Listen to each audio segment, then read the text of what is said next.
You're listening to The Artist Athlete, episode 144.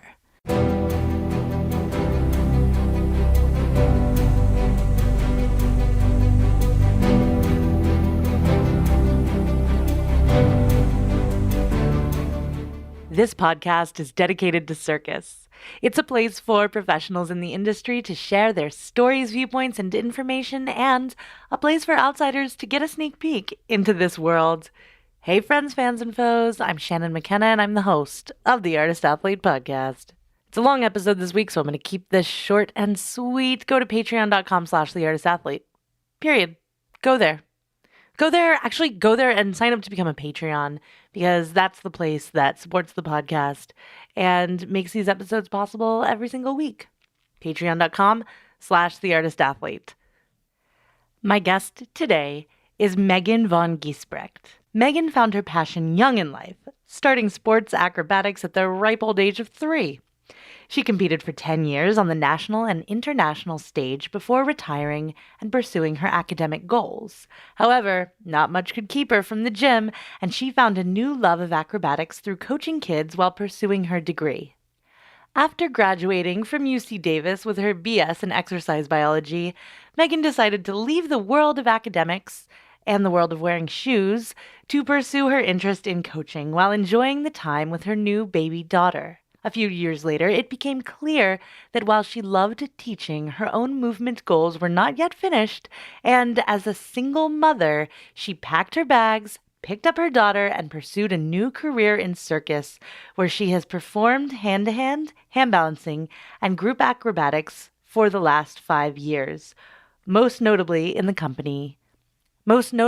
Australian company Gravity and Other Myths. Although she loves performing, Megan cannot fully part from teaching. Connecting with students around the world and helping each person on their journey toward their goals is uniquely fulfilling. Between her degree from UC Davis, her 11 years of coaching experience with competitive professional and recreational students, and her own experience of returning to movement after having a baby, she has come to believe that everyone has an individual path toward their goals, that when instructors take the time to respect, great things can be achieved. It is a privilege for her to help others find joy in moving, both through performing and teaching. It was an absolute privilege to have Megan on the podcast. I can't wait to share the interview with you. Before I do, I just want to say that during this interview, Megan and I both use the word women to refer to people who give birth and or are the primary caregivers for children. But of course, not all people who give birth or function as the primary caregiver are women, and I just want to take a moment to recognize that. And I hope that this conversation, as well as others I've had on the podcast, can inspire people of all genders to explore what having a family and the role of the industry looks like. If you want to hear more episodes about circus and parenthood, you can listen to the episode with Jérôme Saudelion, which is episode 143, and you can go all the way back in the archives to one of the original Artist Athlete podcast episodes with Anke van Engelshoven from episode 13, who talked about circus, motherhood, and the show Raven with her company Still Hungry. But you can do all that later. For now, sit back, relax, and enjoy my interview with Megan Vaughan Giesbrecht.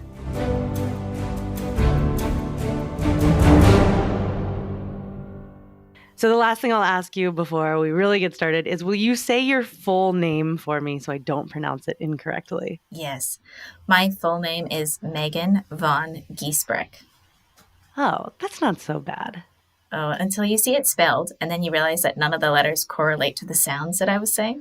Well, no, exactly. Like I saw your name written before I heard it out loud. So I was like, ugh. But Megan Vaughan Giesbrecht, welcome to the Artist Athlete podcast. Thank you for having me. It's amazing to have you. Can you start by explaining who you are and what you do? Yes, I am Megan. I do handstands. I don't have many other skills in life besides that. No, Sweet. So let's see. I spend my days homeschooling my beautiful daughter and my mid-afternoons performing in a contemporary circus called Gravity and Other Myths. And then I spend my late evenings teaching handstands. virtually. I found you because of a post about your daughter, and I definitely want to ask you some questions about life on the road with her. But usually I like to do like an origin story before we get into all that. Oh, you want to know an origin story? Oh, gosh. Yeah. Okay. I mean, not just an origin story, like your origin story. You want my origin story? Okay. I mean, you can tell anyone you want. I'm sure we'd all be here for it. But yeah, like, do you remember the first time you stood on your hands? I don't. So basically, when I was 3-ish, I saw the Magnificent Seven. So the women from the U.S. who went to the Olympics, like Dominique Mutiano and Carrie Strug and Dominique Dawes. And I asked my mom if I could do gymnastics. And I think my sister wanted to do horseback riding. And so my mom asked our friend who had horses, and she was like, oh, honestly, it'd probably be good for the girls to get some balance first anyways, put them in gymnastics, which was probably a great decision because horseback riding is crazy expensive. So I started gymnastics, just recreational gymnastics, when I was 3. And I just got it really quickly. I picked up on it very fast. And so I started competing on the competitive team at 5. So I grew up in this very, very small town in Northern California. And there was one gym in a radius of 2.5 hours. And it just happened to be a sports acrobatics gym. So, and real quick, can you give a rundown of what is the difference between artistic gymnastics, what we know of is when we think of Carrie Strug or now Simone Biles, that kind of gymnastics, and what you're talking about. So gymnastics is kind of like a big umbrella term that has a few different disciplines, and it depends on who you're asking for what they'll answer the disciplines are. But in the United States, the major governing body is USA Gymnastics. And under USA Gymnastics, we have men's artistic, and that's the rings and the vault and the parallel bars and the high bar. And then women's artistic, that's what we would know of as what you see in the Olympics, what Simone Biles is doing. And then you have trampoline and tumbling, which is exactly what it sounds like. It is trampoline and tumbling. And rhythmic gymnastics, which is also in the Olympics. And it's the ribbon and the clubs and the balls and the girls who are crazy bendy and have very glittery leotards. And then there is actually also something called acrobatic gymnastics. And it's a partner discipline. So you only have a floor apparatus. And you do 2 kinds of skills, balance skills and dynamic skills. And you dance around the 40 by 40 floor to cute little music and do hand-to-hand or partner throws. And it's either in pairs or trios or quads. Thank you for that. That was very comprehensive. Damn. Well done. So at 5 years old, I'm assuming you were a flyer in this situation. But my base was also a flyer. We were this big, so tiny. And I think I fell in love and knew then that I would never be able to be away from acrobatics for long. And then for reasons that I'm honestly not super sure of, I was a kid. My mom decided to take us to a gym that was in Livermore, which was about 2 hours away. She drove me to gymnastics maybe 3 or 4 days a week. And really far. And I actually have a younger sister and a younger brother. So it was really hectic for the family. And then at that point, the national team coach kind of approached my mom and said that she thought we would do well at their gym in Sacramento. So when we made the move there, I was about 7 at that age. My mom sort of decided that that's a really far drive to be doing 5 or 6 days a week. So she gave me the option of moving into a different family's home next to the gym and being able to train. And you were 7. Yeah. So at 7, I was obviously I'm moving away. Yeah. I mean, I don't know if that's obviously. A lot of 7-year-olds would respond differently, but it worked. I know. I probably would have done the same thing you did, honestly. But yeah. Go to acrobatics. Yeah. So you were out on your own, 7 years old, going grocery shopping, cooking for yourself, No, I was very beautifully cared for by a number of different families over the next 5 years. I ate meals with them, and I trained during the day, often 2 times a day. We competed internationally in some World Cups and not nationally, and did well. And honestly, those memories of like competing are so low on the totem pole of memories. Like I mostly run around, remember just running around a gym with this like boy, my partner, same partner for many years, just like being menaces, like just being absolute idiots in the gym. Like my coach, I swear, she'd be like, "Where are Chris and Megan? Oh, they're like painting each other with chalk. Like, oh my, you know what I mean? Like, can you please do your actual skills?" And I would be like, pissing myself laughing every night because he'd be like teasing me. And that's my childhood that I remember. It's like acrobatics was like hard work, but like just fun. That's so cool. Yeah.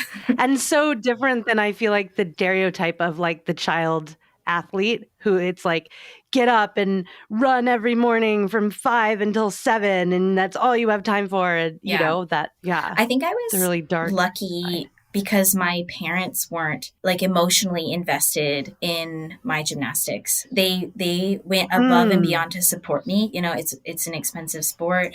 Obviously, there's a lot of travel involved. Like they supported me really beautifully, but I don't think my mom ever said like, "How did you do in practice tonight?" or anything like never. The only questions I ever remember getting from my mom are, "Is it still fun?" And every year we would have a sit down chat where she would say, we still can't afford to take you back and forth. That means you need to live away from home. Like, is that still something that you want to do? That's the only chat I ever got. Wow. They must have really missed you though. Like it must have been hard for her to be away from you, right? No, she has 3 other kids. Like I'm sure she was busy. And you kind of sounded like a handful, to be honest. Yeah. She was like, "Thank goodness." She's like, "Great." She send her away. She's like, "One less. Somewhere squishy and soft. Foam pit, great. Perfect. Send her there. Love it. And so you said you did this for 5 years. So this makes you, let me do the math, 12 at this point? Yeah, I probably am just bad at math, but I did it until just before I turned 14, I think. And then at 14? So at 14, I was just done. Yeah, not that I was necessarily like, I hate this. It's just that it was the first time that the cost of doing the sport outweighed the benefit. Where I was going to be going into high school and I had done all the things that I wanted to do in the sport. Wow. So I just went to school. I worked in a coffee shop. I ended up being the first person in my family to go to college. I went to UC Davis. What did you study? I studied exercise biology, but like every other, classic American tale of college is very expensive. So I needed to get a job. I did quite a few things. While I was at Davis, I tutored in the Academic Success Center, I think. And then I coached. I coached in the evenings because it was basically like the job that you can make the most amount of money for the least amount of hours, that those hours also coincide when you're not in school. Like it was perfect. Yeah. So how did you go from that to working with a contemporary circus company and talking to me from Copenhagen? I know.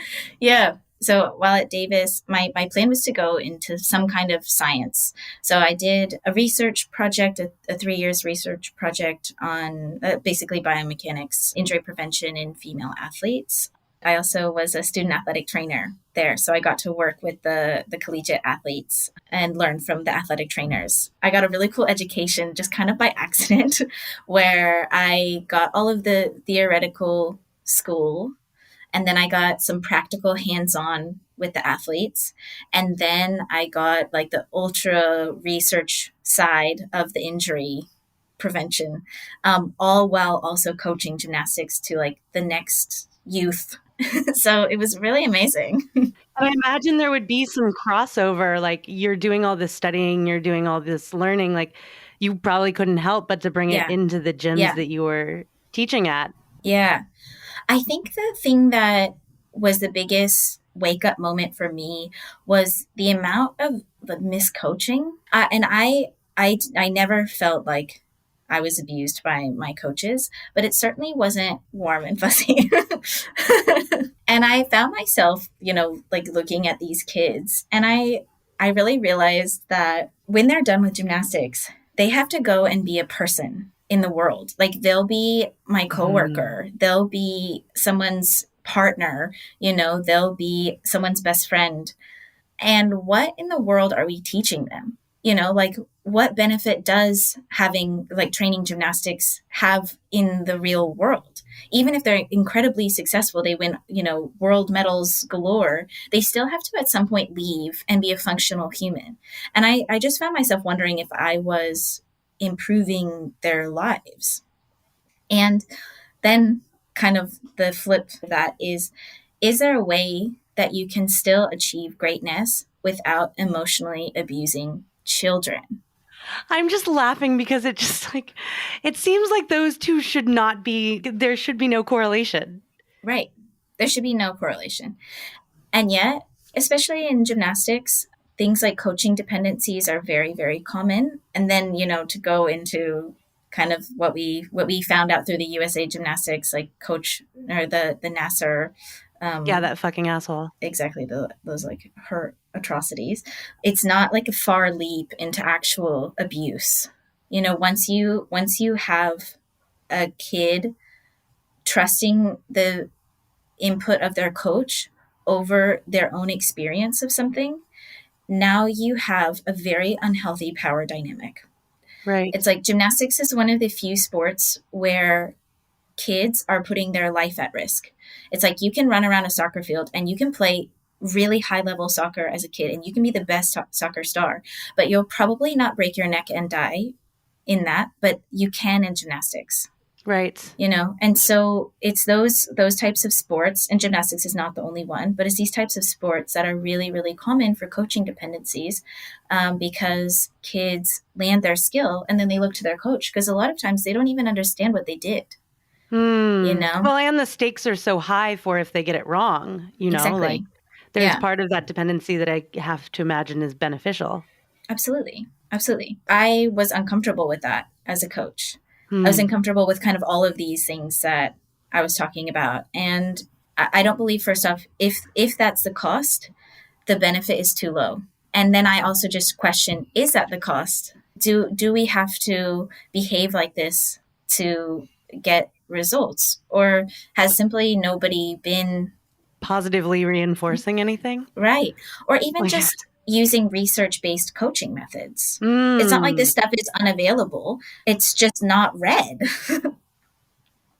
And why do you think that is? Why do you think there's such a big gap? Because I mean, like, this happens in circus, and I think I could understand why in circus it would happen a little bit more than it would in gymnastics. But gymnastics is sport. You need as much competitive edge as possible. So you would think that you would want to be up on the literature and look at things that work even like a 0.01% more than your competitor.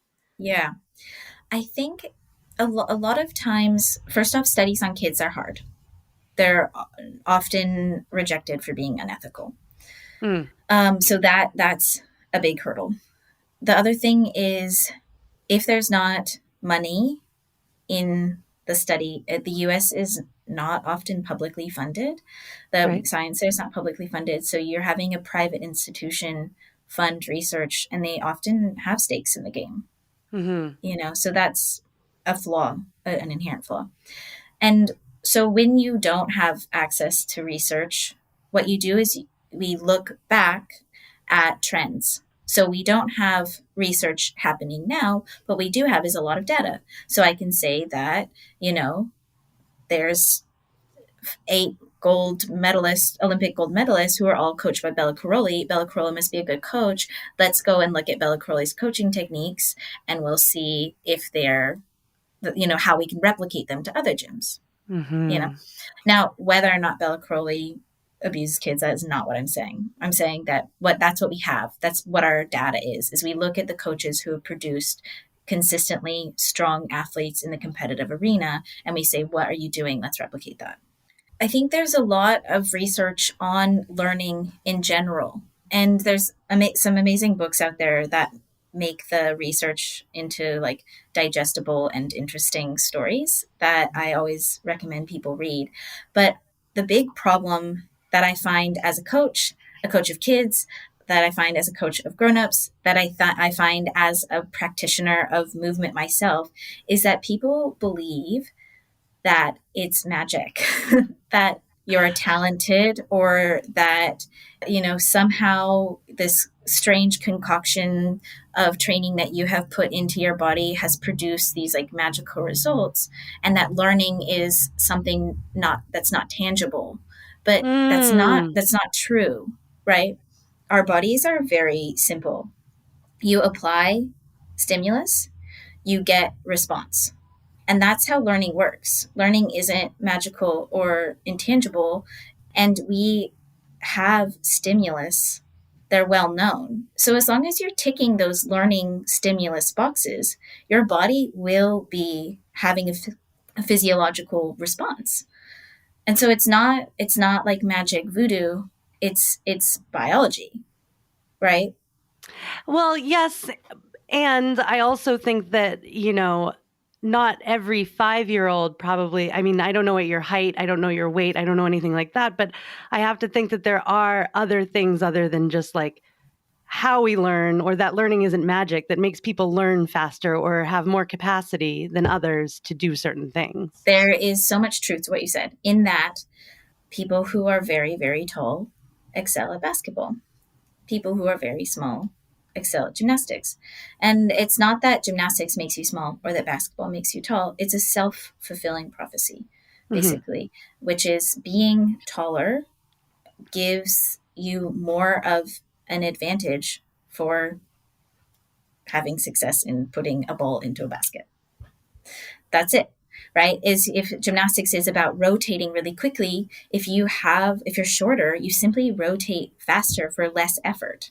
So what we're kind of looking at is the amount of effort for the amount of result in that case, which is if you're taller, you have to be less talented, you have to be less fit, Hmm. and so you can Interesting. be less and get Mm. more. But Mm-hmm. that doesn't mean that you have to be that way. You can also be more awesome. Like there's some gymnasts who are super, super tall, Mm-hmm. and they're amazing. And how many times have they been told to quit? They're like, oh, you're not going to be good at gymnastics. You should quit. And they were the one that said, no, I don't care if I'm too tall. I love gymnastics. I want to keep doing it.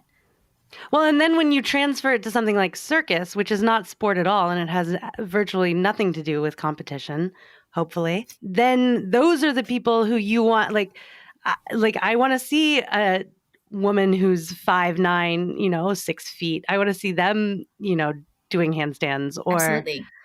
throwing a back tuck or Right. like a standing back or something. Like Yeah. because how And to often do you me, get to see that?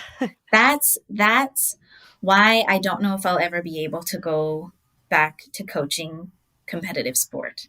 Hmm. I definitely I have like so many things that I want to help competitive sport grow through so that we are coaching youth in a much more healthy way. But me, myself, being in the gym coaching kids, I love I love that circus doesn't have competitions and that each unique body can provide a different artistic experience, which is why you go to watch circus. There's a wow factor, but if it was just wow factor, it would be boring. There's a reason that like we don't watch people just like training bunking. You know, Yeah. it has to be given context and relevancy and individuality. And that's what's beautiful about it. What was your intro to circus? How did you meet it? How did it meet you? I finished up my degree and finished my research, and I got married and moved across the country. I thought maybe I'd go to PA school, but ended up getting pregnant, which we kind of knew would happen because that's how babies work. And, I mean, if you've studied enough biology, I would hope that yeah, you would yeah, understand that. sorted that. Yeah. So I got pregnant with my daughter and was just really not wanting to go to school at that time. I was like, oh, I'm loving coaching. I want to keep doing this. We moved back to San Diego. I got to start my own acrobatics program. The people who ran the gym were amazing. They were so cool about anything pregnancy related. When I had my daughter, they were wonderful. I was allowed to nurse her on the floor, like baby wear her, and then nurse Great. her coaching the kids. It was so good. But as happens, like relationships don't grow together, they grow apart. And I found myself actually in a really, really bad place mentally, just really, really Hmm. depressed. And I went to see my GP who was like, I think you should go see a therapist. And the guy was like, well, when was the last time you were happy? And I was like, I think the last time I was happy was when I was a kid doing acrobatics. Like that's the last time I remember being like really, or maybe not happy, but maybe he said like, when did you feel the most like yourself? And I was like, that was when I was in the gym. And he was like, well, go train. And so I ended up going to a gym that had kind of an adult acrobatics type program and just moving my body again. And it was like waking up, it's like, there's this piece of me that I have been completely ignoring, like who hasn't seen light in like 10 years, so it was big. And I knew I couldn't not do it again. It just happened that this group was performing and they asked me to perform with them. And I was like, no, like I'm old, I'm retired. What group is this that asked you? Acro Army. Okay. If you've heard of them. I have not, but they were on America's Got Talent. They're not doing anything at the moment. But at the time they were going to France to do Le Plus dans Le. Okay, it's all right, girl. I live in Montreal and I do exactly that all the time. Les plus de quoi? Les plus grand cabaret du monde. You can absolutely. Yeah. Moving on. We're going to France. Cool. Going to France. Yeah. And I was like, well, I don't know, I was like, no. And then I was like, well, it's a free trip to France. Like, sure, I guess, thinking that I would do this thing and never do anything else again. And yeah, I went and I got back home and I was like, I have to quit my job. I'm performing now. So we got you. So that when we got back, we did a few smaller gigs and then everything kind of fizzled out. People went their separate ways. And Axel, my porter, he was doing sports acro at the time, not really sure if he should continue doing sport or go into performing. And after that, he was like, well, I want to keep performing. And I was like, well, I want to keep performing. The point is we work together well, we get along, and we both want to perform. So done. We'll just perform until we find different things to do. So we both ended up moving to LA. I got a job at first as an EA, and then as doing digital marketing in the music industry. EA? Executive assistant. Oh, okay. And then into project management while we were like doing gigs on the side. During that, I was also like, single mom in LA. So I'm like doing the 9 to 5, doing the performing on the weekends, like teaching handstands till like 11 o'clock at night. Like my poor little baby daughter is like, being toted around. And is her father just like checked out? Is he helping out at all? Like, not to pry too much into your personal life, but like normalize that like men have to look after kids too, maybe every once in a while? So the part of the story that is probably not one that I'll talk about much is we have a good relationship and he's a good dad, but he works an interesting job that does not permit him to be around much. Sure. Yeah. And I've always really supported that. And it's not a sticky bit. When he's with Bird, he's so good. Cool. But we're in LA and like trying to make it, never stop working. It's the worst ever. And then it just kind of, it happened because everyone in LA is actually way nicer than you would think. I think maybe I just thought LA was scary to get there and everyone was really, really amazing.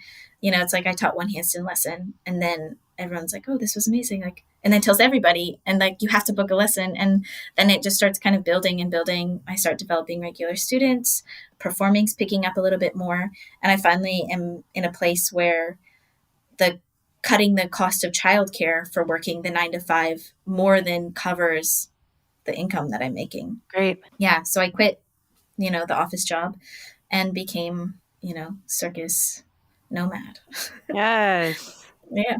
And then over the next 2 years, Axel and I pretty much worked our butts off to try and get a job with this Australian company called Gravity and Other Myths. We saw one of their shows when we were in Montreal, Backbone. And I was like in tears. It was at this really horrible part in our career where we had gone to a Cirque du Soleil audition.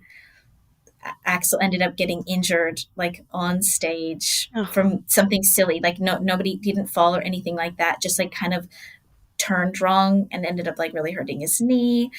We were at like the end of our ropes financially, felt like we kind of were out on a limb. And we're just like sitting in this audience. He's on crutches at this point, and I'm like, I have to go home and go find a 9 to 5. And we see this show, and like by the end of it, I'm just crying. I'm like, this is why I do acrobatics. This is uh, why tomorrow I'm going to keep doing acrobatics. I have to.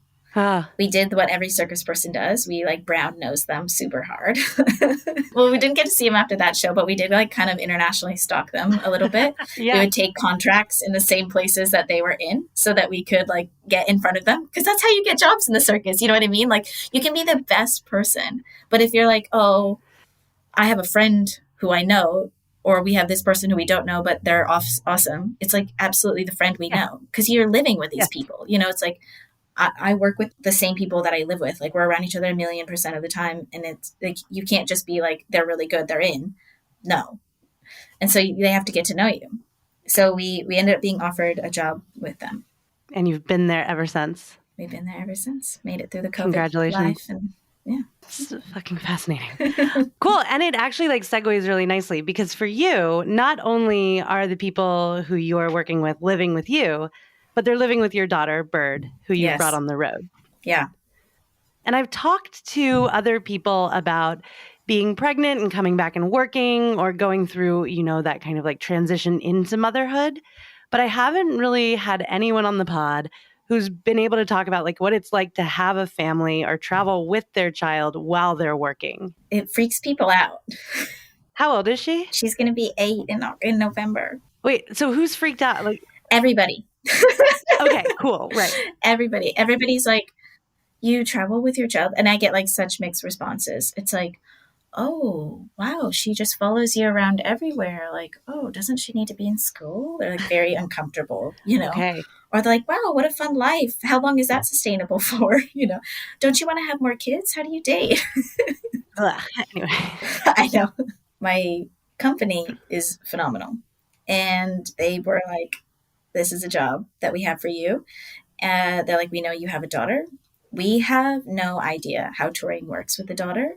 But we didn't want to pass you by, assuming that you would say no because you have a kid, where we think that you're responsible enough to make these decisions for yourself and for your family. And we want to support you in making that decision for yourself. So this is a job that we can offer. And these are the terms that we can offer, which was awesome. Well, and did those terms, or when you were kind of negotiating about this, were you able to talk about like childcare for her, or like how does all of that work? Travel for her? Yeah. Do you pay for that?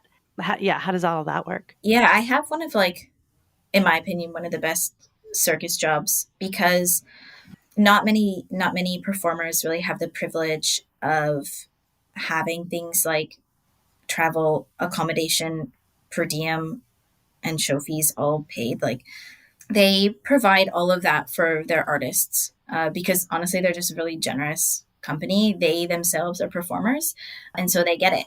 They get that those are the hardest bits, right? However, they do not have the money. It's a small company. They don't have the money to be providing those kinds of things where like your kid is flown around. So I do pay for her travel, which to me is so fair. If I was working a 9 to 5, I would be paying for her schooling and her childcare. Yeah, sure. It's like having kids does come with extra costs. It's just part of it. So I pay for her travel, but they always book her with us. Like they always do the little extra bit to make sure that my life isn't more difficult. So like if they're getting rental cars, the rental car is big enough to accompany or account for her, a car seat and her suitcase. You know what I mean? It's like, and that they're not going to be like 1/5 of this rental cars. It's just like they book the bigger one, Yeah. which is amazing.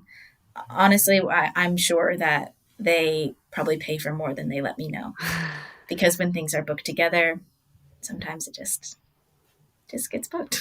Yeah, no, for sure. And I guess like, and my questioning about this is not to like nickel and dime or get down into every single budget line, but just to kind of, introduce that idea that that's a possibility for people who have children and want to continue in this career in some way. I mean, it used to be that Cirque du Soleil a long time ago, would have schooling on the road. They'd have, they had a whole infrastructure for families set up. One of my questions, I guess, is like, what does that look like now for individual companies? So it's really cool to hear the way you're doing it. And Gravity and Other Myths. Because one of the issues I see is people think, oh, this is just for young people. Like you can only really become a circus artist when you're young. And it's like, well, no, a lot of what makes people leave the industry is actually lifestyle changes. They want to have kids. They want to do these things. And what I love about what you represent or are doing is that you've made a choice to do both. Right. You can have it all. You can have it all. Well, I'll be straight with you. You definitely can't have it all.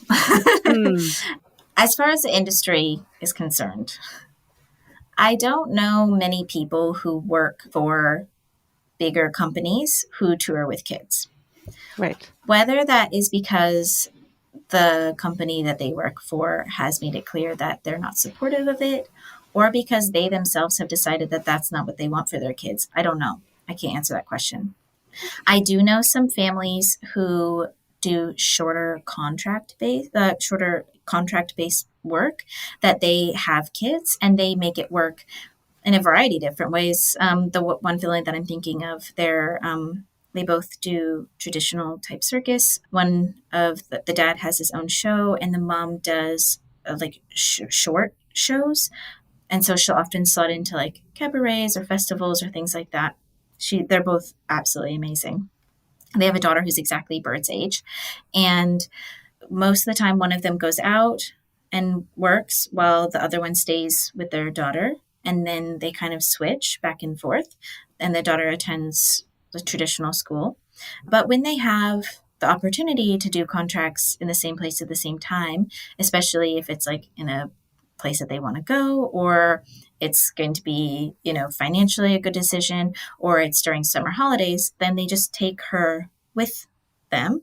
And she does like street performances and he does theater work. And so she can either sit in the theater and watch her dad perform, or she can hang out and watch her mom do a street show. Like they're small little bits, and you see your kid the whole time, Yeah, cool. Yeah, so they're amazing. As far as the way myself, Bird, and Gom all make it work, Gom is Gravity and Other Myths. So before I start saying it a million times. She's not saying gum. It's not the thing you chew. It's, Gom. An acronym. Yeah. They basically were like, we want to support you. We have all of these amazing women who we have worked with since they were literally kids, because they started in youth circus. And they're like, and all of a sudden now they're trying to figure out what their life looks like as they mature. And we want to be a company who supports women through the many stages of their life. And so if it's something that you're willing to sort of test out with us, we are willing to be right here for you. They're really cool about her being in show call. So like the little bit of the 3 hours that we do before a show, she comes with me. She does a virtual Waldorf homeschool where they just do the main lesson. So it's like an hour and 15 minutes, and she'll like sit side of stage and she'll do her virtual school for about an hour and 15 minutes while we're warming up. And then she kind of plays. So she'll bring like her toys and she'll play. She's in like a theater. So it's very fun to like run through the aisles. And then when the show is happening, she'll go sit in the lighting desk and she'll watch the show. It's an hour each night. So she just sits up in the booth and like chills. Mm-hmm. Or if the wings are big enough, then she'll sit in the side of stage. Yeah. She sounds like the type of, full circle here. It really sounds like you at 7 or 8 were pretty autonomous, and it sounds like Bird has that bit of your personality where she also more. Oh yeah. More. She's amazing. And I think kids are amazing. We really discount them. It's like probably just a little thing that bothers me, but people will be like, oh wow, she's like a tiny human. And I'm like, No, she is a human. Like, she's not like a human. And I think that we just like assume that children are like yucky and loud and they ruin everything and they're not fun. And what has happened here is Bird and I live. It's not like inherently equal. I'm a parent, and therefore there is a power disparity between us, right? Like I do have to control certain things in her life. She would eat all the candy in the world if I let her. Like that is part of being a parent. But we do compromise with one another's lives. Yeah. She does have to come to work with me. She just does. That's not that fun for her. But for our life together, which is the one that we want, that's a sacrifice that she makes. Now, mommy also sacrifices things during the daytimes. My days are spent in the morning doing schooling with her. That's not, I don't consider it a sacrifice, but it is a choice that we make together, that our time is devoted to this now. Even if there's other fun things that could be happening for our family and our values, these are the things that we're doing in these moments. We'll go and we sit at a park for like 2 hours, and it's like that's part of our day. And does every single day after doing double show, do I want to like run around at a park? I don't. I want to sit on my ass. But I do eat ice cream and chill. Yeah. But I do. We do run around. You can't have it all. You have a certain amount of time in a day, and you have a certain responsibility to another human being, and you do have to give up a lot as a parent. What you choose to give up, that's your choice. And I think that that's what people kind of get stuck with. They're like, these are the things that you give up. You give up fun, you give up social life, you give up your career. You have to give up those things in order to give your kid everything. But that is not true. You choose what you want to give up, the sacrifices that you're willing to make. How do you know when to make those sacrifices? I think for us, we've always said, and my company knows this, but at the end of the day, my responsibility is to Bird. And right now, this works really well for us. She gets to travel around the world. I get to do the job that I love. She gets mommy all day long. Not many kids get that. I get time with my child. Everyone else sends their kids. Not only does she get like mommy all day long, she's around just wackadoo human beings who are essentially like children themselves. Yeah, like actually. Actually. Yeah. Like it's not like they're just like they're the normal like 9-to-5 coworkers. Yeah. Yeah. They're absolute legends, every single one of them. Yeah. But we do what makes sense for both of us now. And as soon as it stops making sense, then the plan changes. That's another thing that tends to be a fearful bit of starting a family, because it's like, oh, I've jumped on a train that will like I'll never be able to get off of, which like, yeah, you'll never be able to get off the parenting train, but where that train is going, that's all up to you. Again, this works for us really, really well now, but there's going to be a point when she needs to be going to a traditional type school or in a traditional familial home setting that will become clear when it's clear. Parents watch their kids and they notice when their behavior is off, when they're sad, when they're not thriving, and we make the adjustments in real time. And all parents do that. So there's no reason that when she needs to be back in those settings, like we can do that. We will then move to some place and be in one place, and she will either go to school or will continue homeschooling with like a group or, whatever it is that she needs. I feel confident in my abilities to provide them for her when the time is right. And I've done a lot of different kinds of parenting. Like when she was little, I was like very part-time working in a gym. So almost stay-at-home mom, with a husband who was often gone for very large swaths of time, by myself and a baby. I've worked a 9-to-5 and had a nanny all day, childcare all day long.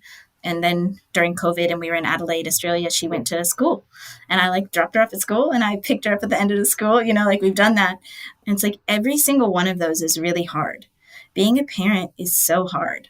Choose your hard. choose your best kind of hard, and it's the one that leaves you in a healthy enough state to be a good parent. I love that so much. I feel like so many people would have stopped at the 9-to-5, Honestly, the 9-to-5 was the hardest because you didn't see your child all day long. and you're so drained. You're so drained. You basically get like arguing over breakfast and then arguing over bedtime. It was really hard for me. And so I look at them and I think like, man, when I have to go back to that, and I will at some point, like that's going to be hard for me. You know, like that is strength. I mean, I don't know if you will if you don't want to. It seems like you can pretty much figure out whatever life you want to lead, Megan. I think you'll be all right. I think we'll be okay. I think the circus has kind of got you for life. I do really like it. I do say so myself. Yeah. Is there any advice that you would give to anyone who's like wanting to do the full-time circus thing, has a kid? And I know every scenario is so different, but what would you say, or how would you navigate that? Yeah. So I would say start with trying to isolate what it is that you actually need from circus. Is it the movement? Is it the performative aspect? Is it the artistic aspect? Like, what is it exactly? And in what volume? Because those questions can really help narrow exactly what life you can create for yourself. You know, if you have a kid who does need to be in school, that's just the kind of kid they are. Like, gigging is a very respectable outlet for your creative and athletic needs. Yeah. You know, it's a good income. It's lots of fun. You get to perform in a lot of different ways. Like, I loved gigging, actually. It was great.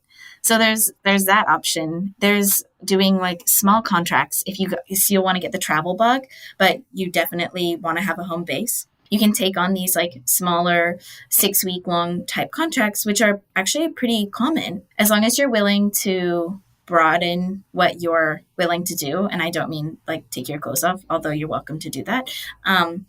Just like kid shows, you know, like do the kid shows, do the like very traditional circus, assuming that there's like, you know, not animals involved. You know, explore all the different ways that there are to put love into a space. Street shows, like street theater, they're like the bravest people ever, but that's all your time. That's all your schedule. You know, it's like you could take a Saturday and just on Saturdays, you go and do street performances. The longer contracts, you have to know that you're not a burden. Anytime you're walking into negotiation and you feel like you're being given a favor, fuck that. You're not being given a favor. It's not a detriment that you have birthed and brought life into this world. That's not a negative quality that you have. So when you come into a situation where someone's offering you a job, maybe a longer term job, and you know that, yeah, it is going to put some burden on the company. It just is. That's fine. That's their job. Like, companies deal with psycho employees. You having a kid is not worse than that. That to me is my biggest piece of advice, is you're fucking sick for being a mom.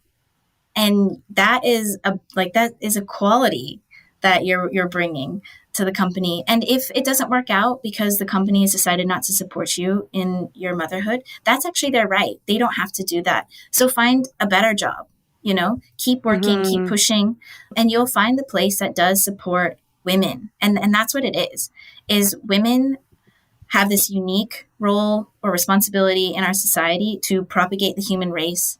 That's not a valueless job in whatever form that is. Stay at home, you know, work from home, work full time, whatever that is, single parent. Like, we are the only ones who can do that. That being a negative thing for your employer is so short-sighted. It blows my mind, you know? For sure. But it happens. All the time. But I think companies like Gravity and Other Myths and people like you are definitely working to change it. And thank you for that. Anytime. For all of us. Yeah. I have to thank my coworkers because they're probably the ones who have the least say in the matter. Basically, they used to tour with a bunch of like super cool, awesome circus people. And now they tour with like me and my kid and like our 400 bags. And they're so amazing. Yeah, I mean, like, I have to ask, like, what is that like? Do you have any kind of conversations? Because it's almost giving like, and maybe it's like because you said Northern California, so I'm like, it's giving very like communal living. It's giving very community parenting, like the responsibility of the whole to raise the individual. Are there parenting conversations that you have with your coworkers? When we first went on tour, I sat down with them and I was just like, hey, I know this is going to be really different. The way that we're going to make it through is super open communication. I am pretty hard to offend because to me, if someone's being like open and honest with you, it's your job to at least hear them and then take a moment or maybe a day to like calm and then figure out how to respond. But you at least need to give them the space to feel like they can communicate. So we're just like really, really open. I said, when it becomes too much, and it will, you have to actually verbalize that. You know, you have to say, like, I think I need a moment, and we'll go to the park. You know, we'll go on a walk around the block. It's so fine. You know, I know that you guys didn't sign up to be parents, but here you are. Yeah. So you just need to communicate that with me. And then the other bit of advice I gave them was when you're watching someone else's kid, you can be all like crazy, right? Like really get them riled up and stuff. And I was like, but you're not watching someone else's kid. She's now your kid. So don't treat her in any way that you wouldn't want to deal with the consequences of. That's And then the last bit was just that she's a human being who deserves to be treated respectfully and to be communicated with honestly. So if she's doing something to you that you find annoying, you need to verbalize that instead of holding it in and then taking your anger out on her. Because if you didn't tell her that you didn't like that, she doesn't know she's a child, actually. She literally doesn't know. It's not like she can assume that you're not going to like it. She has no idea that you don't like that because the kids at the playground love it. Well, and also sometimes adults like don't know what you do and don't like either, you know, like That's true. it's like like children being human beings, like Back to children being human beings. Exactly. And so what's like come of it is I have the most amazing people who openly talk to her and say like, you know, like, yeah, I'm so keen to play, but only for 5 minutes. That's all I've got. And when we're done, I'm going to have to go back to work. Or I don't really like it when you jump on my back without telling me. It kind of hurts my back. Can you not do it again? And she's so good at being like, oh yeah, this is normal. This is the way people talk to each other. That sometimes I'm like, oh my gosh, when she goes out in the real world. oh man. But like that's what you hope to raise, right? Is Right. like a generation that communicates well and it's so much less up to me and it's more to the people who don't have kids or they're not your kids. Like I think that in the US there's this weird stereotype about like don't parent other people's kids, but that child is going to grow up to be the voter. like in the US, I always think about it. I'm like, that kid is going to vote someday. So, you know, they're going to be deciding what to do with like my health care. yeah. So I'd like them not to be a dickhead. If I say like, people don't hit each other, that's fine. But if 100 other people say, don't hit me, I don't like it, it like makes a much better case for people don't like it when they get hit. Yeah. Where can people find you if they want to learn handstands from you, Megan? So I have a website. It's acromegan.com. Okay. You can find it through my Instagram, which is @acromegan. So I now offer like a few different ways to train with me. So you can do just a lesson, just a private lesson. You book it all through the website. It's very easy to do. You can do virtual coaching, which is like a continuous subscription to coaching in like a few different levels of time commitment and financial commitment. And that's all like laid out. But then the last way that we just started is fully digital packages that you just buy the whole program. There's like videos and training schedules and lots of different like notes for cueing for each drill. I offer 4 of them at the moment. So one on intro to hand-to-hand, one on in-locates to hand-to-hand, one on beginning to balance, which is for people who are feeling really comfortable at the wall, but then their handstand magically disappears when the wall disappears. So it's about just finding that stability in the handstand. And then the last one, which I'm most excited about, is handstand prep. And it's for people who have exactly zero amounts of handstand ability, handstand, never done an inversion at all, but want to do it. And it's these students who I so often get kind of like approached by, and then they get nervous about the commitment of a full like virtual lesson. They're like, oh, I don't think I'm good enough yet, which is ridiculous because of course, like I'm happy to help anybody wherever they are get to where they want to be. But it's to encourage anybody who wants to move at any point in their life to do it, to give them the confidence to develop the strength, the mobility, the proprioception, all of it in like a really gradual way so that they can get to the point where they feel ready to start inverting. And I'm really excited about it. Damn, that's so cool. Megan, it was a pleasure talking to you today. What a gift. Thank you so much for all of your time. Thank Bird for taking your mother away for a little while. Thank her for me. I will. Yeah, Thank you so much. This is really fun.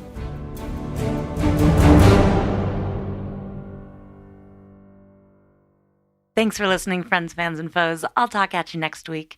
In the meantime, go to patreon.com/theartistathlete and show some love, send some support, just like these fine Patreons that you're about to hear the voices of right now. The Artist Athlete podcast is supported solely by donations from people like you. Here's what some of those people have to say. Hi, my name is Noah and I do hand balancing. Hi, my name is Woody and I do Leo. Thank you for listening to the Artist Athlete podcast. Hi everyone, I'm Dominique, a ground acrobat, trapeze artist, and coach, currently bringing circus to the extremely cold but very beautiful Northern Ontario, Canada. Circus has changed my life and I'm so grateful to everyone in this community. Find me on Instagram at DomUpsideDown or my website domupsidedown.com. Aloha, my name is Beth Russell and I live on the beautiful island of Maui, Hawaii. I am an aerial artist and movement instructor specializing in chakra yoga to keep me balanced and grounded. I play with silks, trapeze, lyra, rope, acro, aerial yoga and dance, slacklining, pole, bungee, and climbing. Really anything that goes up and allows me to explore 3D space. You can find my dedicated aerial page on Instagram at Maui Aerialist. If you find yourself coming to Maui, let's play. Hey there, friends, fans, and enemies. This is Chris Alston, Patreon of the Artist Athlete podcast, straps artist and lyra performer and acrobat out of Greenville, South Carolina. So if you're ever passing through, make sure to stop in and see me and my friends. We have a wonderful space and we'd love to see you. Hi, my name is Erica Lee. I'm from St. Louis, Missouri, and I'm an aerialist. I teach performing arts to elementary school during the day and do pole and swing and rope by night. I really, really like the Artist Athlete podcast because it gives me a lot of circus goals to look forward to. It gives me a lot of insight on what's going on around the world in circus, and that's why I'm Patreon. Hello all. Thank you for tuning in to the Artist Athlete podcast. I am Opal Schwartz from Minneapolis, Minnesota. If you're ever in the cities, feel free to stop by the Aviary Minneapolis. It's a great time.